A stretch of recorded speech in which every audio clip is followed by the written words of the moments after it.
Chers téléspectateurs, amis fidèles de Congo Web, bonsoir. Nabaïbaza na bamboka mosusu. Bonjour, bonsoir. La ndenge bozo ya melabiso na tango bozu biso. Eza émission na bino cri du cœur. Oyo esalami bona kati ya chaîne na biso to lingi mingi Congo Web TV. Bandeko balandi ya chaîne na biso encore et encore bonsoir. Baleleka ki tomonaki misala cri du cœur et salaki na kati ya orphelinat mon secret. Et si ko tokutanaki na mwana biso Naomi. Boye Naomi azalaki na problème ya intestin ezalaki libanda. Tozwa ki appel ya orphelinat tokomaki sur place. Pe Nzambe asungaki Naomi azalaki soigné na bandeko nyonso akalembelembe. Pe aujourd'hui Naomi aza na orphelinat, Naomi a été guérie.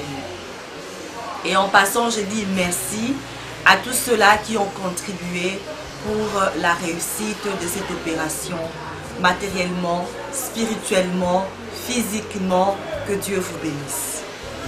Aujourd'hui, tokoti na likambo mosusu ezali ya précieuse. Bandeko balanda ki émission ya mwana oyo. Dernièrement, nous voulons signaler que ce n'est pas un garçon, mais c'est une petite fille. Précieuse, ezali kombo oyo nga na pesiye. Totrouva ki précieuse, cette petite fille n'avait aucune identité. To ebite sika, précieuse azwamaki, to yebite, précieuse abotama, puis pardon, to yebipete identité te a précieuse. Mais, le col est sengela qui, comme la dernière fois dans la question que tu soigné, il fallait quand même que nous ne fût que Congo. Mais tu lis quand même ton landa, élément oyo. Hein? Pour comprendre l'élément oyo, zali maman oyo a lokotaka précieuse nabadara. Ou le qui aéroport, côté à Campna. Pour comprendre que maman a lokotaki précieuse, même qui est na orphelinat, hein? Les enfants d'abord, penasima orphelinat et contacta kibiso. Donc nati kibino voilà na élément oyo tozoni dans quelques instants. Moi na kendaka ba prière nanga côté ya badara kuna likolo. Siko ba 5h to ko mozonga boy. Monika mwana na si azone. Wa sana mutu tonde mais tangu nazoya no moni net jeune fille. Aleki pe wana ngana beleliye. Mwana na yote alobite azaya ngate ngape na monika ndi azawana bite akozala mwana na yo yeko bwaka lobite ngaite nakenda bwe moteme simbite na songi na sui mwana na wesiti ya re na sui transport te papa na biso ya mulimo esika na sambela kana yebisi papa tale problème o yeninga na utiko siko to kosala ndeni tangu mwana azaki na bilamba na mwana pe longi ya mwana na sepeli. Mais tant que tu fais mwana biso nyonso na kati église batu ba paniquer. Ye papa wana lobite boye na kokora na benga pe mama nga suzi wongo to sala na yeba makambo suzi ya woni je sika na kendaka na mwana repana yaza ka pe na bana kuna peut-être a bosonga biso tango na komi pe wana mama dali alobite oye zaka yanga te ndi abenga ki mama Vanessa ba yeba filmer mwana ko muto wa ya motema malamu akosonga pona songe ya mwana azana. Voilà, boyoki bino moko situation lolenge précieuse azwamaki na nzela. Ndeko moka yokaki biso abengi biso napesi vraiment merci ceux qui azolanda biso ndeko Huguette abengi biso alobi tokende nano komima mwana na hôpital. Tomimi mwana na kati bandeko tokomi en tout cas merci vraiment Nzamba pambola bandeko akalembelembe tokomi sur place moi la zala qui prise en charge tokomi na kati ya urgence quelques minutes après l'analyse na bango balekisaki na soins intensifs bandeko il fallait voir lolenge mwana azopema mais eloko ekangwisi biso koleka lisusu ntango vraiment ba constater qu'il liboso ba tête abi est-ce que moi na oyo eza vraiment maladie oyo tozobe na ostéotopie to moi no yo abukani to moi no yo akoyaki donc il fallait que nous camoyons to kota radio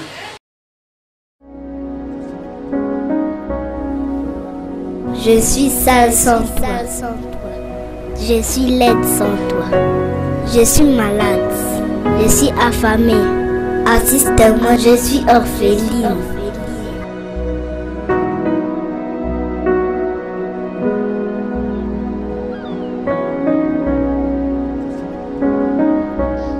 Niveau lelo otokomi na précieuse azana espèce intensif ndenge na bozomo na bino moko.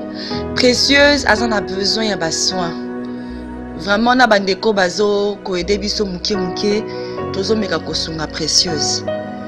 Lelo oyo radio lolenge epesi tolobi précieuse azana ba fracture presque nzoto mobimba. Na mukongo na ye azana ba boss azana ba otobengaka ba bleu, c'est-à-dire que moi ba tâche eza wana vraiment azali victime ya maltraitance. Na niveau tokomi précieuse, il faut une intervention chirurgicale, il faut une intervention chirurgicale. Mais ba oyo nyonso balingi ba aider précieuse, oyo nyonso alingi te précieuse azala na bomoi, oyo nyonso lobi ete tango nazota la précieuse, je vois la main de Dieu. Benga biso na ba numéro eza na ba écran na bino, tinda contribution na yo na M-Pesa. Je voudrais vraiment dire merci à ceux-là qui envoient ne fût-ce que 5 dollars. Et ça, 2000 francs. Je vous encourage parce que c'est ce que vous avez. Je ne voudrais pas minimiser l'argent que vous avez ou tout ce que vous avez. À 1000 francs nayo et que tu sommes paracétamol. Je veux t'encourager à aider. Je voudrais t'encourager à donner parce que c'est une grande bénédiction.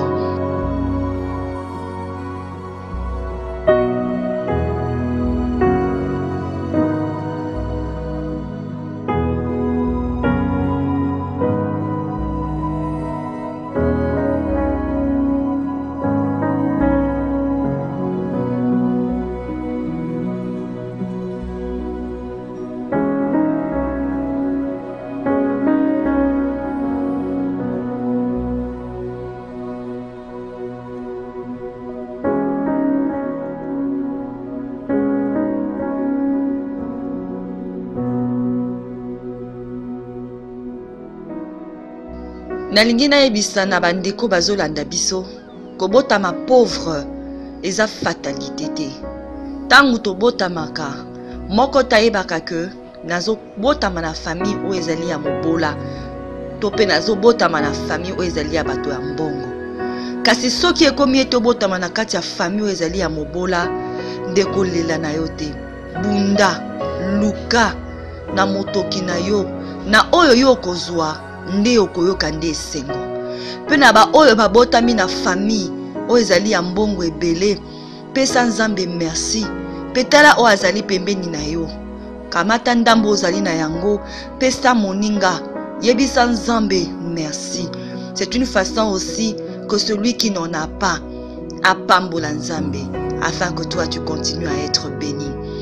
Tolingi vraiment kosenga na bandeko na biso ya basi. Arrêtons de tuer les enfants. La bande konabiso ya mibali, s'il vous plaît, arrêtons la délinquance. Ceux qui ont moni été rendre mère une jeune fille, oh, regarde un peu ton lendemain.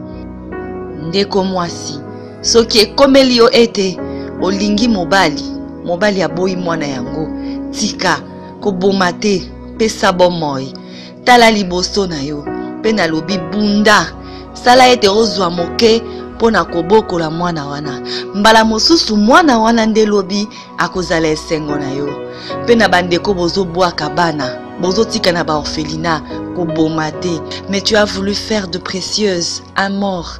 Tu as voulu aujourd'hui mettre fin à la vie de Précieuse, innocente. Ce pauvre enfant aujourd'hui se retrouve dans les soins intensifs quelque part. Mère, femme, jeune fille, regarde ton avenir et donne-en un sens.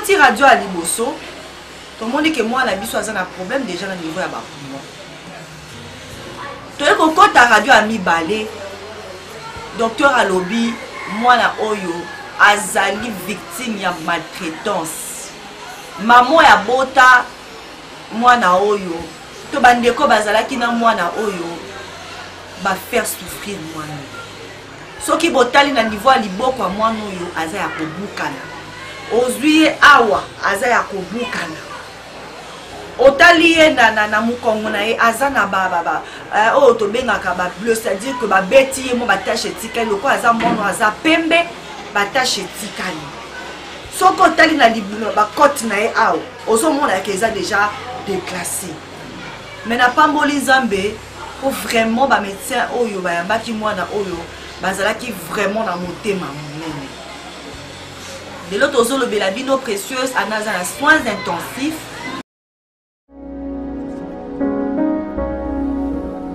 Je suis sale sans toi. Je suis laide sans toi. Je suis malade.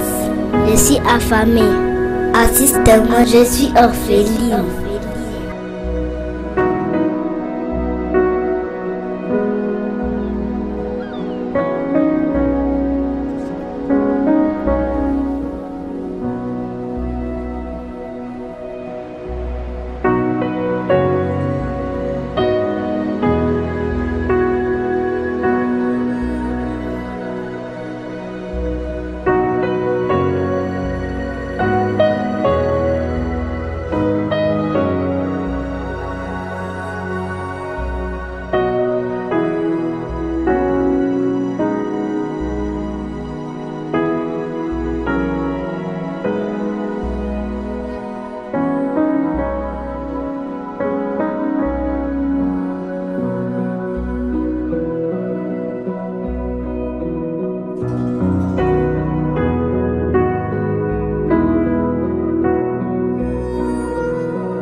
bazo bundana bazo ça ba examen tozo kende sala musala vraiment chaque jour tozawana koluka mwambongo akisi mwambongo akolia mwa kosola mukie na mwana e naibise ya moko naibise ngalobi toko bigi tokozonga ndako mwana boy alingi alela boy na eta oyo azalaki wana ya pasi wana. Ça veut dire que quelque chose s'est passé à la maison. Nalingi siko na senga na ba jeune fille na biso. S'il vous plaît bande konanga ya basi bana na biso ya basi. Kolinga toki ko interdire binote.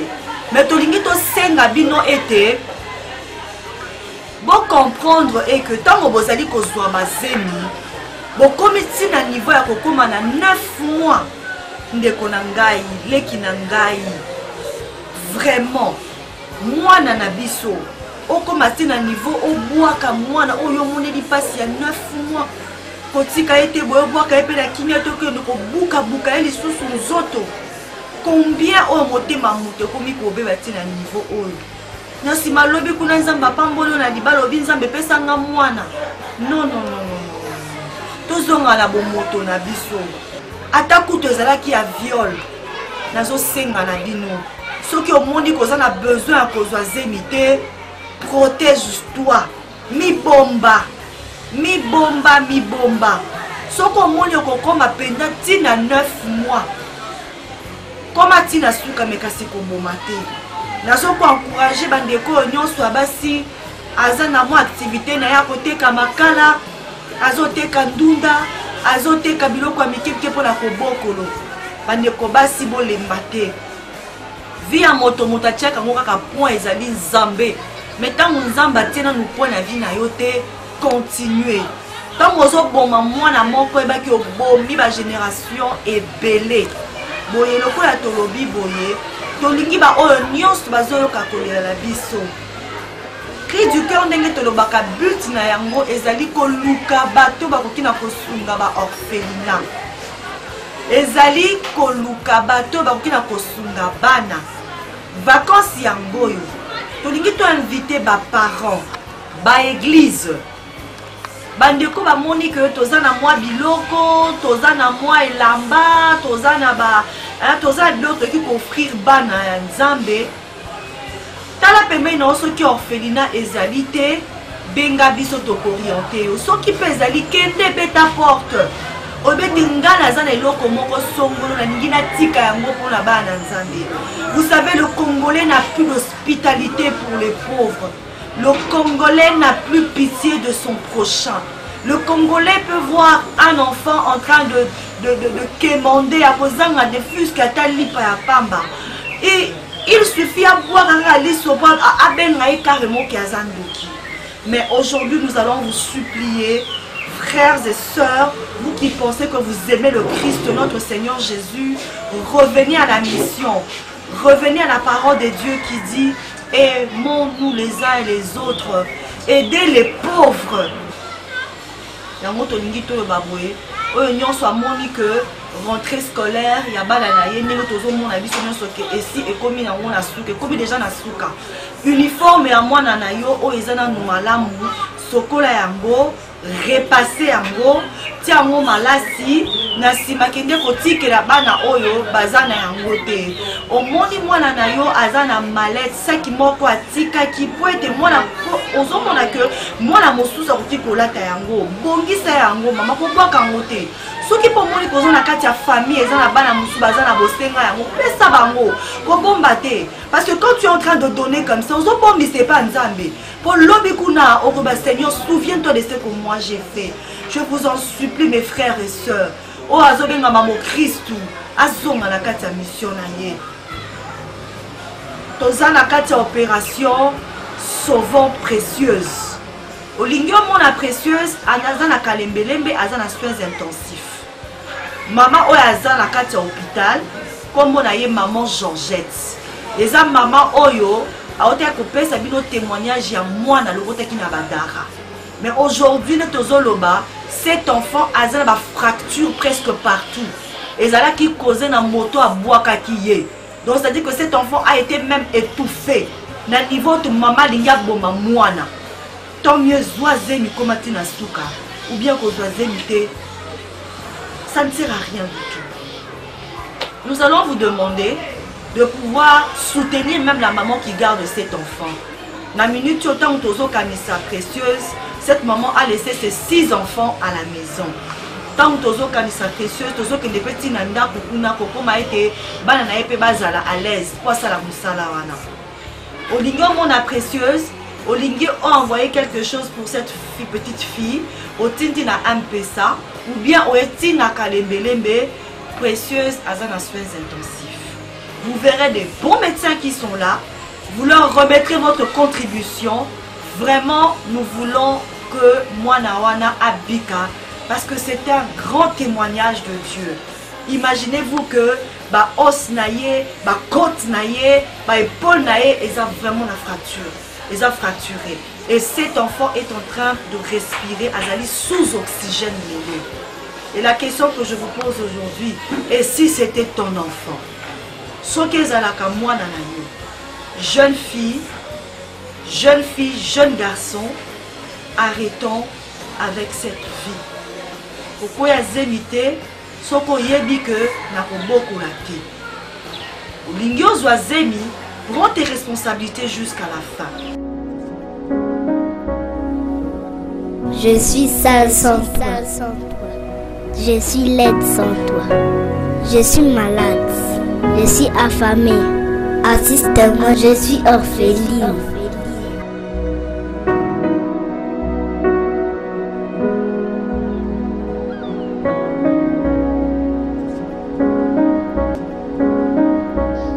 Niveau le lot autocomi na précieuse azana soins intensifs ndenge na bozo mona bino moko précieuse azana besoin ya ba soins. Vraiment na bandeko bazo ko aider biso muke tozo meka kosunga précieuse. lelo oyo radio lolenge epesi tolobi précieuse azana ba fracture presque nzoto mobimba na mukongo na ye azana ba boss azana ba otobengaka ba bleu, c'est-à-dire que moi ba tâche eza wana vraiment azali victime ya maltraitance. Na niveau tokomi précieuse, il faut une intervention chirurgicale, il faut une intervention chirurgicale. Mais ba oyo nyonso balingi ba aider précieuse, oyo nyonso alingi te précieuse azala na bon moi, oyo nyonso lobi ete tango nazota la précieuse, je vois la main de Dieu. Benga biso na ba numéro eza na ba écran na bino, tinda contribution na yo na M-Pesa. Je voudrais vraiment dire merci à ceux-là qui envoient ne fût-ce que 5 dollars. Et ça, 2000 francs. Je vous encourage parce que c'est ce que vous avez.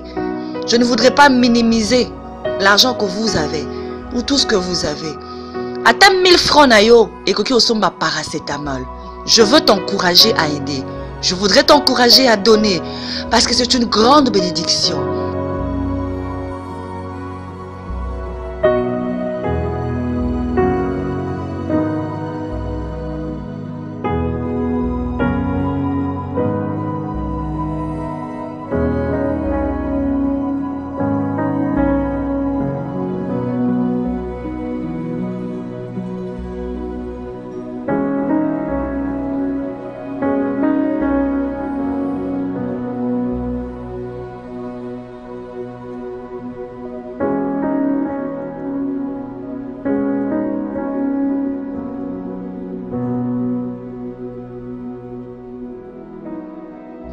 Nalingi na ebisa na bandeko bazolanda biso kobota ma pauvre eza fatalité te. Tangu to botamaka moko tayebaka ke nazo botama na famille o ezali ya mobola to pe nazo botama na famille o ezali ya bato ya mbongo. Kasi soki ekomi ete botama na kati ya famille o ezali ya mobola ndeko lela na yo te. Bunda luka na motoki na yo na oyo yo kozwa nde okoyoka nde esengo. Pe na ba oyo babotami na famille oyo ezali ya mbongo ebele, pesa Nzambe merci. Petala o azali pembeni na yo, kamata ndambo ozali na yango, pesa moninga, yebisa Nzambe merci. C'est une façon aussi que celui qui n'en a pas apambola Nzambe, afin que toi tu continues à être béni. Tolingi vraiment kosenga na bandeko na biso ya basi. Arrêtons de tuer les enfants. La bande konabiso ya mibali, s'il vous plaît, arrêtons la délinquance. Ceux qui ont moni été rendre mère une jeune fille, oh, regarde un peu ton lendemain. Ndeko mwasi, ceux qui est comme elio été, olingi mobali, mobali ya boyi mwana yango, tika, kobomate, pesa bomoi, tala liboso na yo, pena lobi bunda. Sala ete ozwa moke pona koboko la mwana wana. Mbala mosusu mwana wana nde lobi akozala esengo na yo. Pena bandeko bozo bwaka bana, bozo tika na ba orphelinat kobomate. Mais tu as voulu faire de Précieuse un mort. Tu as voulu aujourd'hui mettre fin à la vie de Précieuse, innocente. Ce pauvre enfant aujourd'hui se retrouve dans les soins intensifs quelque part. Mère, femme, jeune fille, regarde ton avenir et donne-en un sens.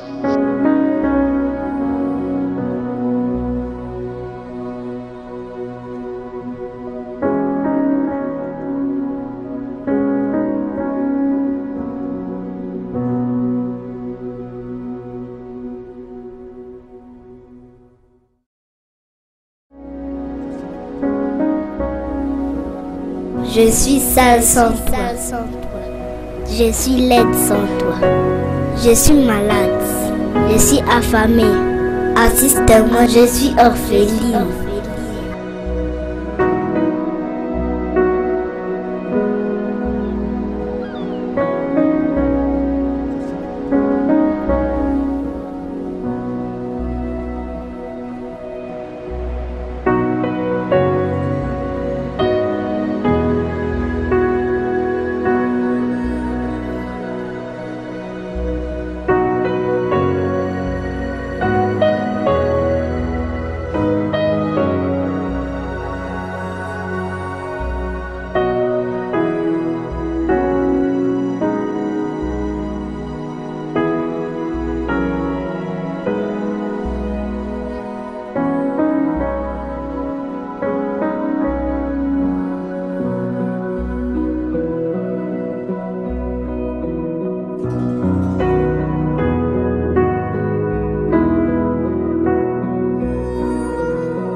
Le problème c'est que moi oyo batika kai pas ba voisin. Maintenant batika kai pas ba voisin après être que temps moi oyo komi abelaki kobela belaki et yemba moko ko sale ndenge bozo mona bino mona ba image botala mona ndinga komi bandi awa ebimi awa nyoso kuta mukono awa ebimi awa na liboko bayaki kotikela biso mais biso na ka oyo tokoki kozala te parce que toza na makoki te na orphelinat na biso toza na makoki ya kozwa mwana oyo te yango tosengi na bato ya mawa basalini basunga mwana oyo aza na 2 ans ndaza aza na 2 ans bino moko otala mwana oyo ya komi bosunga ye il faut kutana na ba pédiatre à côté vraiment va consulter vraiment des hommes même à coquer exact tout ce qui est dans les gars à son monde.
Voilà, nous sommes arrivés à la fin de notre émission.